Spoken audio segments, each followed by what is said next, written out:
Every morning, the same woman sat in the back corner of the cafe. Thin frame, worn jacket, tangled hair. Everyone avoided her, called her a drifter, a ghost. Everyone except Sam Rodriguez, a single father who placed a hot coffee and sliced toast in front of her without a word. Then one morning, the door swung open. 4 bodyguards in black suits, 2 lawyers in pressed gray. They scanned the room and asked, "Who is the man who has been helping her every morning? Who is she?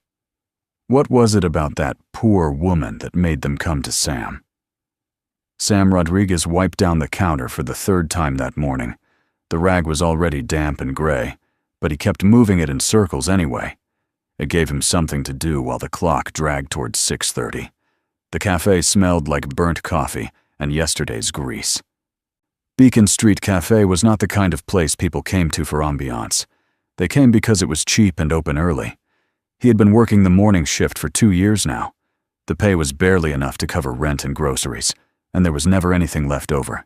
His son Luke was 7 years old and needed new shoes every few months because kids grew fast and wore through soles faster. Sam thought about that a lot, about how much things cost and how little he had, about the overdue electric bill sitting on the kitchen table at home, about the way his co-workers looked at him when he picked up extra shifts, like he was desperate. He was desperate, but he hated that they could see it. The door chimed. A woman walked in. She wore a dark jacket that looked like it had been pulled from a donation bin. The fabric was faded, and the cuffs were frayed. Her hair hung loose and unwashed around her face. She did not make eye contact with anyone. She moved to the back corner of the cafe and sat down at the same table she always chose, the one by the window that looked out onto the alley. Sam had seen her before. She came in almost every morning now, always quiet, always alone. The other staff called her the drifter. One of the waitresses, a woman named Becca, had said once that the woman probably slept in the park. Another co-worker, a guy named Tony, said she gave him the creeps and that someone should call the cops. But no one ever did. They just avoided her. Sam did not avoid her. He walked over with a pot of coffee and a small plate. On the plate was a piece of toast, buttered and cut into smaller pieces. He set both down in front of her without saying anything. She looked up at him briefly. Her eyes were tired. She did not smile, but she nodded. Then she reached into her jacket pocket and pulled out a handful of coins. She counted them slowly and placed them on the table. It was not enough for both the coffee and the toast, but Sam did not say anything. He just nodded back and walked away. Becca leaned against the counter near the register and watched him. She shook her head. "You know she's never going to pay full price, right?" Becca said. Sam shrugged. He poured himself a cup of coffee and took a sip. It was too hot and tasted like metal. "She's not bothering anyone," Sam said. "She's bothering me," Becca muttered. "Makes the place look bad." Sam did not respond. He turned back to the counter and started wiping it down again. The woman in the corner drank her coffee slowly. She held the cup with both hands like she was trying to keep warm. The toast sat untouched for a while before she finally picked up a piece and ate it. She chewed carefully, like it hurt. Sam wondered if she had bad teeth, or maybe she was just that hungry. This went on for weeks. She came in almost every day. Sam brought her coffee and toast. She paid what she could. Sometimes it was enough. Most times, it was not. The other staff kept complaining, but Sam ignored them. He had his own problems to worry about. Luke's school had sent home a note saying there was a field trip coming up, and it cost $20. Sam did not have $20. He would have to figure something out. Maybe pick up another shift. Maybe skip buying groceries for a few days. One morning, it was raining hard. The kind of rain that soaked through jackets and made the streets smell like oil and rust. The woman came in dripping wet. Her jacket was dark with water, and her hair stuck to her face. She sat down in her usual spot and did not take off the jacket. Sam brought over the coffee and toast. When he set the plate down, he noticed her hands were shaking. She tried to pick up the knife to spread the butter, but her fingers would not cooperate. The knife clattered onto the table. Sam looked at her. She was staring down at her hands like they had betrayed her. He picked up the knife and cut the toast into smaller pieces himself. Then he buttered each piece and set the plate back down in front of her. She looked up at him. Her eyes were wet, but he could not tell if it was from the rain or something else. "Thank you," she said quietly. Her voice was soft and steady. It surprised him. He had expected her to sound rough or broken, but she did not. She sounded like someone who used to have a different life. "You're welcome," Sam said. She looked at him for a long moment, then picked up a piece of toast and ate it. After that, things changed slightly. She still came in every morning, but now she would look at Sam when he brought her coffee. Sometimes she would ask him small questions. How was his day? Was it busy? Simple things. He answered them simply. He did not know what else to say, but the questions kept coming, and eventually they turned into something closer to conversation. One morning she asked if he had family. He told her he had a son. She asked how old. He said 7. She asked what his name was. He said Luke. She nodded and drank her coffee. "That's a good name," she said. Sam did not know what to say to that, so he just nodded. A few days later, Sam had to bring Luke to the café. The babysitter had canceled last minute, and he could not afford to miss a shift. Luke sat at the counter with a coloring book and a box of crayons. He was quiet and well-behaved, but Sam still felt guilty. A café at 6 in the morning was no place for a kid. The woman in the corner noticed. She watched Luke for a while, then stood up and walked over. Sam tensed. He did not know what she was going to do, but she just smiled at Luke and asked if she could see what he was coloring. Luke showed her. It was a picture of a dinosaur. She told him it was very good. Then she asked if he knew how to fold paper into shapes. Luke shook his head. She picked up a napkin and folded it carefully. Her hands moved slowly but precisely. When she was done, she handed Luke a small paper crane. He stared at it like it was magic. "Wow," Luke said. "Can you teach me?" She nodded. She sat down next to him and showed him how to fold. Sam watched from behind the counter. He felt something strange in his chest, something warm and uncomfortable at the same time. Luke looked up at her while they folded and asked, "Why do you look so sad?" The woman stopped folding. She looked at Luke for a long time. Then she smiled, but it did not reach her eyes. "I'm not sad right now," she said softly. Luke seemed satisfied with that answer and went back to folding.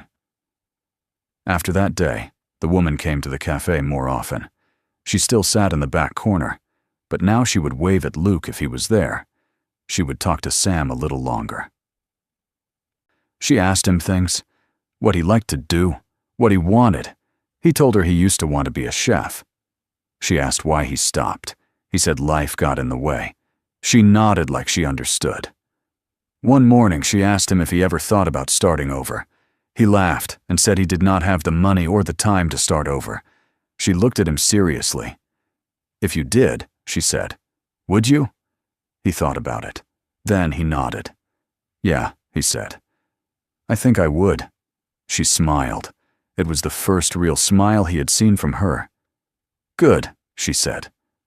Sam did not know what she meant by that, but something about the way she said it stayed with him. The next week, she did not come in. Sam noticed immediately. He made the coffee anyway. He cut the toast. He set it on her table and left it there, even though the seat was empty. Becca saw him do it and rolled her eyes. "She's not coming back," Becca said. "People like that never stick around." Sam did not respond. He just went back to work. But the seat stayed empty. 1 day, 2 days, 3 days. By the 4th day, Sam felt something he had not expected. He felt worried. He did not know her name. He did not know where she lived. He did not know anything about her except that she came to the cafe every morning and drank coffee and ate toast that he cut for her.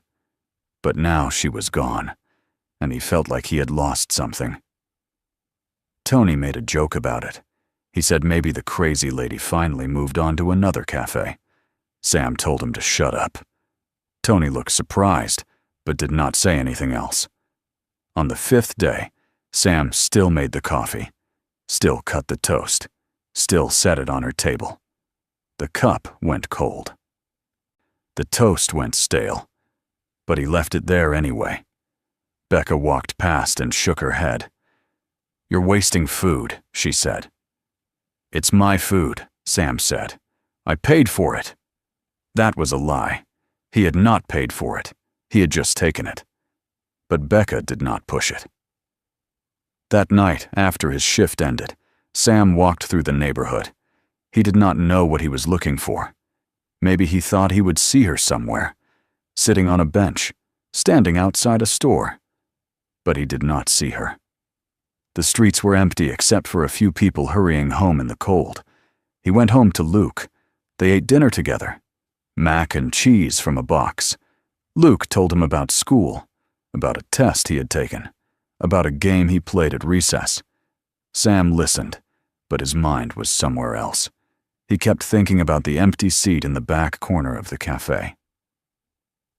About the woman who used to sit there, about the way she had smiled at Luke when she taught him to fold paper.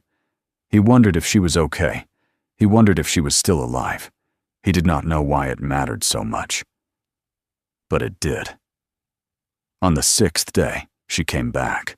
Sam was refilling the sugar dispensers when the door chimed. He looked up out of habit and saw her standing in the doorway. She looked thinner than before. Her jacket hung looser on her frame, and there were dark circles under her eyes. But she was there. She walked to her usual table and sat down. Sam felt something loosen in his chest. He had not realized how tightly he had been holding it. He made her coffee, cut her toast, brought it over without saying anything. She looked up at him, and her lips moved like she wanted to say something, but no words came out. She just nodded. Sam nodded back and walked away. Becca leaned over and whispered, "Told you she'd come back." Sam ignored her. The woman drank her coffee slowly. She did not touch the toast right away. She just sat there with her hands wrapped around the cup, staring out the window at the alley. Sam watched her from behind the counter. Something about her seemed different, more fragile, like she was holding herself together with effort. Later that morning, after the breakfast rush died down, Sam wiped down the tables near her. She was writing something in a small notebook. The pages were yellowed, and the cover was falling apart.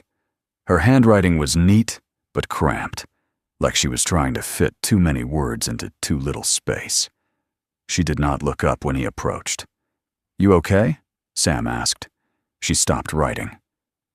She closed the notebook and placed her hands flat on top of it. "I'm fine," she said. Her voice was quiet. Sam did not believe her, but he did not push. He just nodded and kept wiping the table. "Thank you," she added, "for still making the coffee, even when I wasn't here." Sam stopped wiping. He looked at her.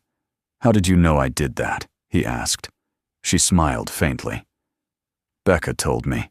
She said you were wasting food." Sam felt his face heat up. He went back to wiping the table. "It wasn't a waste," he said. She looked at him for a long moment. Then she opened the notebook again and went back to writing. Over the next few days, Sam noticed more strange things. She would sit in the corner and cry sometimes. Not loudly, just silent tears running down her face while she stared at nothing. Other times, she would flinch when someone walked too close. Once, a man in a suit sat down at the table next to hers, and she stood up so quickly that she knocked over her coffee. Sam rushed over with a rag to clean it up. She apologized over and over, her voice shaking.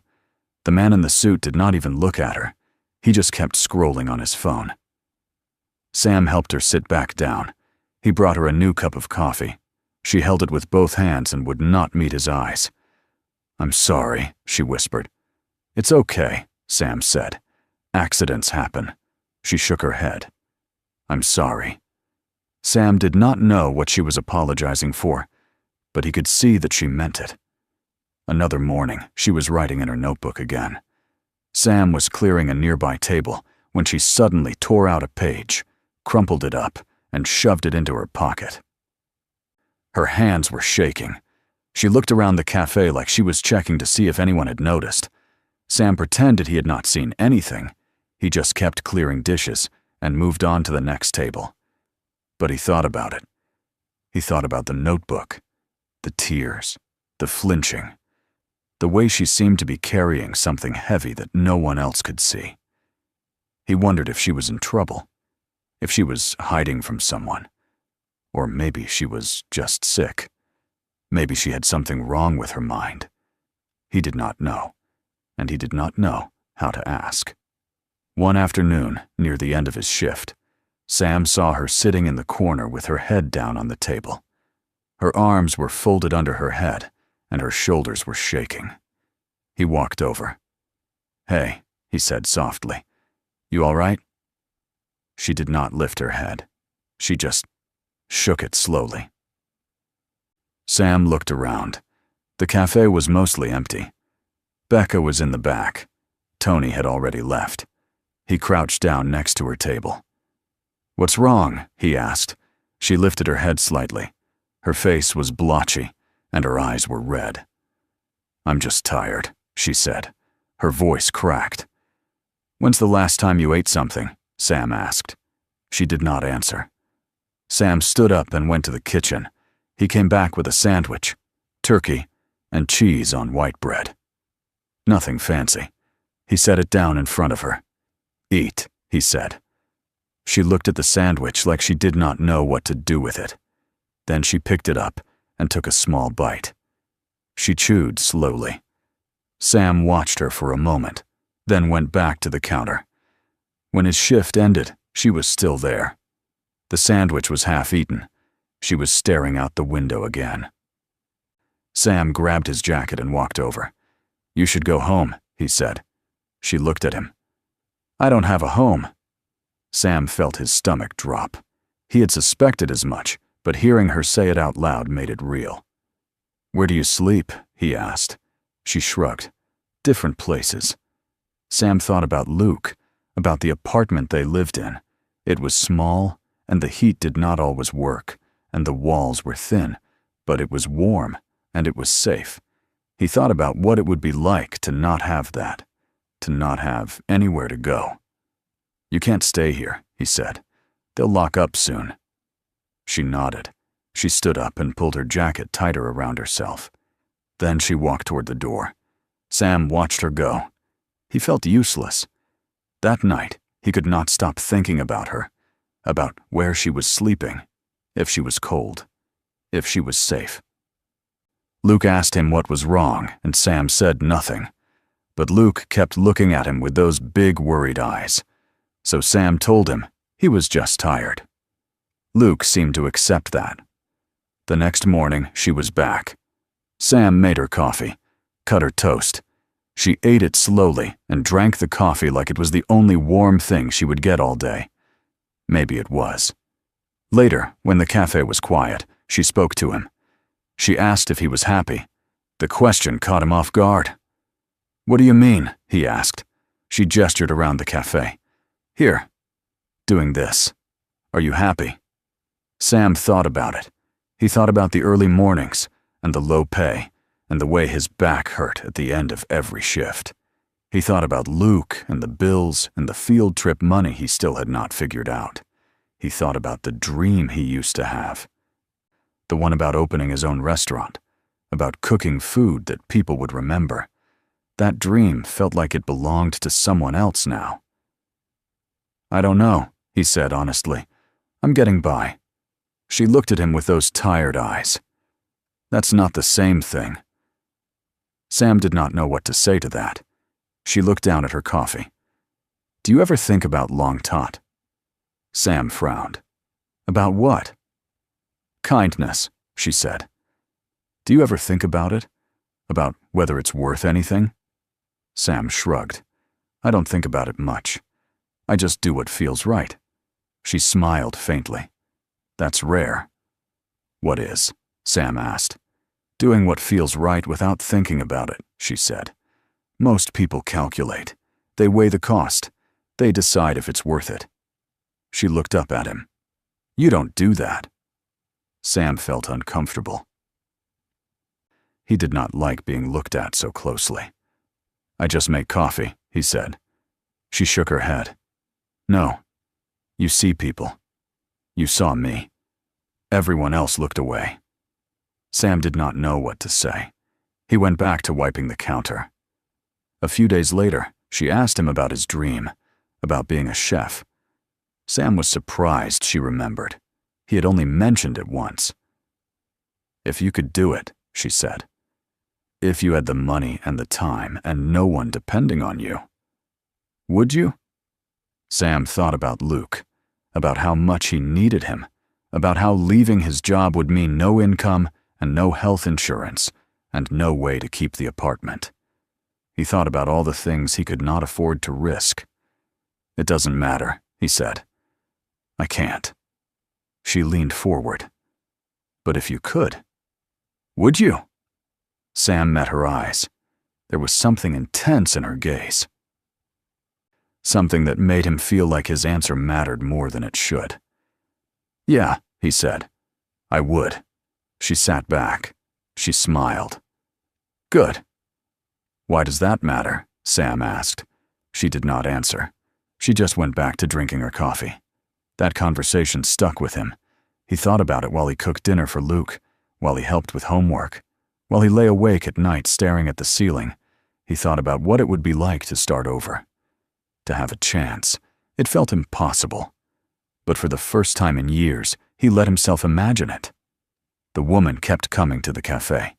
She and Sam talked more. Small conversations. Nothing deep. But Sam started to feel like he knew her, even though he did not know her name. He did not know where she came from or why she was the way she was. But he knew the way she held her coffee cup. The way she folded the napkin after she ate. The way she looked at Luke when he came in, like she was seeing something precious that she had lost. One morning, she did not come in. Sam made the coffee anyway, set it on her table. The seat stayed empty. The next day, she did not come in either. Sam felt the worry creeping back. He told himself she was fine, that maybe she had found somewhere better to go, but he did not believe it. On the third day, he asked Becca if she had seen the woman. Becca shook her head. Maybe she finally got help, Becca said, or maybe she just moved on. Sam did not respond. He just kept working. On the fourth day, Tony made a joke. He said the drifter must have frozen to death. Sam turned around and told him to shut his mouth. Tony looked shocked. So did Becca. Sam had never raised his voice at work before. But he didn't care. He went to the back and stood in the walk-in freezer for a few minutes, letting the cold air sting his face. When he came back out, Becca was waiting for him. "You okay?" she asked. "I'm fine," Sam said. "You're not fine," Becca said. "You're upset about that woman." Sam did not say anything. Becca sighed. "Look, I get it. You feel bad for her, but you can't save everyone, Sam. You can barely save yourself." Sam knew she was right, but it did not make him feel any better. On the fifth day, Sam still made the coffee, still cut the toast. He set it on her table and left it there. The cup went cold. The toast got hard. But he did not throw it away. At the end of his shift, he walked through the neighborhood again. He checked the park, the bus stops, the alleys. He did not see her anywhere. He felt a heaviness in his chest that he could not shake. That night, Luke asked him why he was sad. Sam said he wasn't sad. Luke did not believe him. "Is it because of the lady?" Luke asked. Sam looked at him. "What lady?" "The one who taught me to fold paper," Luke said. "She's nice. Is she okay?" Sam did not know what to say. He pulled Luke into a hug. "I don't know, buddy," he said quietly. "I hope so." On the 6th day, Sam woke up with a knot in his stomach. He got Luke ready for school, dropped him off, went to work. The cafe was the same as always, the same smell, the same sounds, the same people ordering the same things. But the seat in the back corner was empty. Sam made the coffee, cut the toast, set it down. The routine had become something like a prayer, a way of hoping that she was still out there, that she was still alive. Becca did not say anything this time. She just watched him with sad eyes. The day dragged on. Sam moved through his shift like he was underwater. Everything felt slow and muffled. He kept glancing at the door, waiting for it to open, waiting for her to walk in. She did not. At the end of the day, Sam took off his apron and hung it up. He grabbed his jacket and walked toward the door. He looked back at the empty seat one more time, the cold coffee, the untouched toast. He did not know why it hurt so much. She was just a woman, a stranger, someone he barely knew. But she had become part of his routine, part of his day. And now she was gone. Sam walked home in the dark. The streets were empty and the air was cold. He thought about her sitting in the park somewhere, or huddled in a doorway, or lying in a hospital, or worse. He thought about all the things he should have done, should have asked her name, should have given her his number, should have found her help, should have done more. But he had not, and now it was too late. When he got home, Luke was already asleep. Sam sat on the couch and stared at the wall. He felt hollow, like something had been taken from him that he did not know he needed. He did not sleep much that night. He kept thinking about her, about the way she had smiled when Luke folded the paper crane, about the way she had asked him if he would start over if he could, about the way she had said that kindness was the most valuable thing a person could have. He wondered if she had been trying to tell him something, if there had been a message he was supposed to understand, but if there was, he had missed it. The next morning, Sam went to work. He made the coffee, cut the toast, set it on the table. The seat was still empty, and he knew deep down that it was going to stay that way. The door swung open just after 9 in the morning. Sam was refilling the napkin dispensers when he heard it. He looked up and froze. 4 men in black suits walked in first. They were tall and broad-shouldered, and moved like they had done this 1,000 times before. Behind them came 2 people in gray, a man and a woman. They carried briefcases and wore the kind of clothes that cost more than Sam made in a month. The cafe went quiet. Everyone stopped talking. Even the espresso machine seemed to hum softer. The woman in gray looked around the room. Her eyes were sharp and calculating. She walked up to the counter where Becca was standing. Becca stared at her like she had just seen a ghost. "Excuse me," the woman said. Her voice was calm and professional. "I'm looking for someone. A man named Samuel Rodriguez. Does he work here?" Becca nodded slowly. She pointed at Sam without saying a word. The woman turned and looked at him. So did the man beside her. So did all 4 of the men in black. Sam felt his heart start to pound. He did not know what was happening, but he knew it was not good. People like this did not walk into places like Beacon Street Cafe unless something was very wrong. The woman walked over to him. She stopped a few feet away and studied his face. "Are you Samuel Rodriguez?" she asked. Sam nodded. His mouth was too dry to speak. "My name is Margaret Calloway," the woman said. "I'm an attorney representing the estate of Amelia Rose Hart." She gestured to the man beside her. "This is my colleague, Richard Brennan. We need to speak with you. Is there somewhere private we can talk?" Sam felt the floor tilt under him. Amelia. That was her name. He had never known it before. And now this woman was standing in front of him saying words like estate and attorney. and he did not understand any of it. "What's going on?" Sam asked. His voice came out hoarse.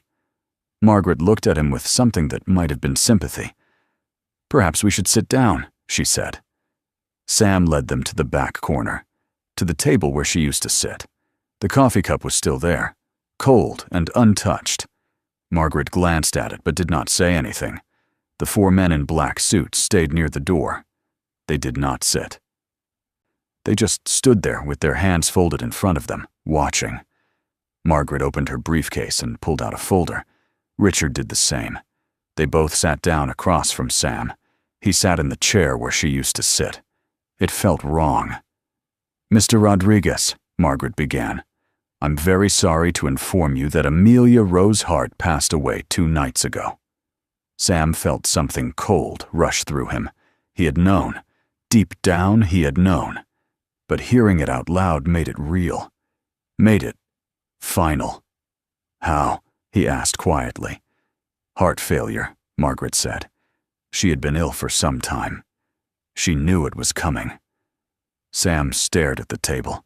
He thought about the way she had looked the last time he saw her. Thin and tired and fragile. He thought about the shaking hands, the tears, the notebook. He thought about all the things he should have asked. Should have done. "Why are you here?" Sam asked. His voice was barely a whisper. Margaret exchanged a glance with Richard. Then she looked back at Sam. "Because Ms. Hart left very specific instructions," Margaret said. "She wanted us to find you. She wanted us to deliver something to you personally." Sam looked up at her. "What?" Richard opened his folder and pulled out an envelope. It was thick and cream-colored and sealed with wax. He slid it across the table. Sam stared at it. "Before you open that," Margaret said, "there's something you need to know. Amelia Rose Hart was not who you thought she was." Sam frowned. "What do you mean?" Margaret leaned forward slightly. "Ms. Hart was a very wealthy woman. She inherited a significant fortune from her family. At the time of her death, her estate was valued at approximately $900 million. Sam blinked. He looked at Margaret like she had just spoken a different language. "That's not possible," he said. "She was homeless. She didn't have anything." "She had everything," Richard said quietly. "She just chose not to show it." Margaret nodded. 2 years ago, Ms. Hart experienced a series of personal tragedies. She lost her parents in a car accident. Her fiancé left her shortly after. She fell into a deep depression and withdrew from her life entirely. She began living anonymously, moving from place to place, trying to understand who she was without her wealth and status. She wanted to see how people would treat her when she had nothing. Sam felt his throat tighten. He thought about the worn jacket, the tangled hair, the way she had flinched when people got too close. He thought about how everyone in the cafe had avoided her, had called her names, had wished she would leave. Everyone except him. "She came to this cafe because it was ordinary," Margaret continued, "because no one knew who she was, and for months no one treated her like a person, no one except you." Sam looked down at the envelope. His hands were shaking. "She wrote about you," Richard said. "In her journal. She wrote about the way you made her coffee, the way you cut her toast into small pieces so it would be easier for her to eat, the way you never asked her for anything, never made her feel small. She said you were the only person who saw her as human." Sam felt his eyes start to burn. He blinked hard. Margaret reached into her briefcase again and pulled out a check. She slid it across the table next to the envelope. Sam looked down at it. The number was written in neat black ink. $1 million. He stared at it. His brain could not process what he was seeing. "This is for you," Margaret said. "Ms. Hart wanted you to have it. She left instructions that it was to be delivered to you personally, along with that letter." Sam shook his head. "I can't take this." "You can," Richard said. and you should. It was her wish. Sam looked at the check again. $1 million. He thought about Luke, about the overdue bills, about the apartment with the broken heat, about the dream he had given up, about all the things he could do with that money, all the problems it would solve.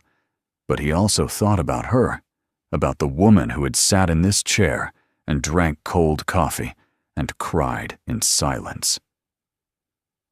About the way she had smiled at Luke, about the way she had asked him if he would start over if he could. He picked up the envelope and opened it. Inside was a single piece of paper. The handwriting was neat and careful. He recognized it from the notebook she used to carry. The letter read, "Dear Sam, if you are reading this, then I am gone. I'm sorry I couldn't say goodbye in person. I'm sorry I couldn't tell you the truth while I was still here. But I want you to know that you saved me. Not in the way people usually mean when they say that. You didn't fix me, or rescue me, or change my life. You just treated me like I mattered. And that was everything. I spent 2 years trying to find out who I was without money, without status, without the things that people said made me valuable. And what I found was that most people didn't see me at all. I was invisible. I was inconvenient. I was something to be avoided. But you saw me. You made me coffee. You cut my toast. You asked me how I was. You let your son talk to me like I was a person worth knowing.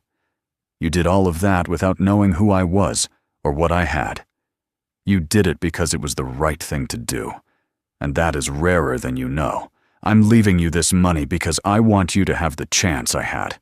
The chance to start over. To build something that matters. To chase the dream you told me about. But more than that, I'm leaving it to you because I trust you. I trust that you will use it the way it was meant to be used. Not to buy things or to escape your life, but to make the world a little bit better. The way you made mine better. Thank you for seeing me, Sam. Thank you for treating me like I was worth something. You will never know how much that meant." With gratitude, Amelia Sam read the letter 3 times. Then he folded it carefully and put it back in the envelope. His hands were still shaking. His eyes were wet. He wiped them quickly with the back of his hand. Margaret and Richard sat quietly and waited. The cafe around them had gone back to its usual noise. People talking, dishes clattering, the espresso machine hissing. But at this table, everything was still. "What am I supposed to do with this?" Sam asked. His voice cracked. "That's up to you," Margaret said. "The money is yours. No conditions, no strings. She trusted you to decide." Sam looked at the check again. He thought about what Becca had said, that he could barely save himself. He thought about Luke. About the life he could give him with this money. A better apartment, a better school, college someday, security. But he also thought about Amelia, about the way she had looked at him when she asked if kindness was worth anything, about the way she had smiled when he said he would start over if he could. He thought about what she would want him to do. Sam folded the check and put it in his pocket. Then he looked at Margaret. "I want to set up a fund," he said. "A charity. For people like her. People who need help. Women who are struggling. Kids who don't have enough. People who are invisible." Margaret studied him for a long moment. Then she smiled. It was small, but genuine. "I think she knew you would say that," Margaret said. Over the next few weeks, Sam worked with Margaret and Richard to establish the Amelia Rose Heart Foundation. The fund would provide support for homeless women, children in need, and anyone who had fallen through the cracks. It would pay for meals and shelter and medical care. It would pay for the things that people like Amelia needed when they had nothing. Sam did not quit his job at the cafe. He still worked the morning shift. He still made coffee and cut toast. But now, every morning, he set aside a portion of his tips and added it to the foundation. It was not much, but it was something. Luke asked him once why he gave the money away, why he did not use it to make their life easier. Sam thought about how to answer that. Then he told Luke about Amelia, about the woman who used to sit in the corner, about the way she had taught him to fold paper, about the way she had smiled. "She taught me something important," Sam said. "She taught me that people matter, even when no one else sees them, even when they don't have anything to give back.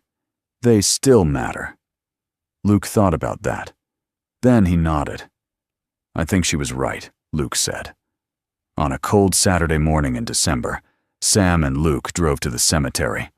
Sam carried a thermos of coffee and a small bag with a piece of toast inside. He had cut it into small pieces, the way he always did. They walked through the rows of headstones until they found hers. It was simple. Just her name and the dates. Amelia Rose Hart. Beloved daughter. Beloved friend. Sam knelt down and set the coffee and the toast on the ground in front of the stone. Luke stood beside him and put his hand on Sam's shoulder. "Is she really here?" Luke asked quietly. Sam shook his head. "No, I don't think so. I think she's somewhere else." "Somewhere better." Luke looked at the headstone. "Do you miss her?" Sam nodded. "Yeah, I do." They stood there for a while in silence. The wind blew cold, and the sky was gray. But Sam did not feel cold. He felt something else, something warm and solid in his chest. He thought about the letter, about the words she had written. "You saw me. You treated me like I was worth something." He thought about all the people in the world who felt invisible, who felt like they did not matter, who sat in the corners of cafes and waited for someone to notice them. And he made a promise, to her, to himself, to everyone who needed it. He would keep seeing them. He would keep treating them like they mattered, because they did. Sam stood up and took Luke's hand. They walked back through the cemetery together. Behind them, the coffee sat steaming in the cold air. The toast sat waiting. And somewhere, Sam hoped, Amelia was smiling.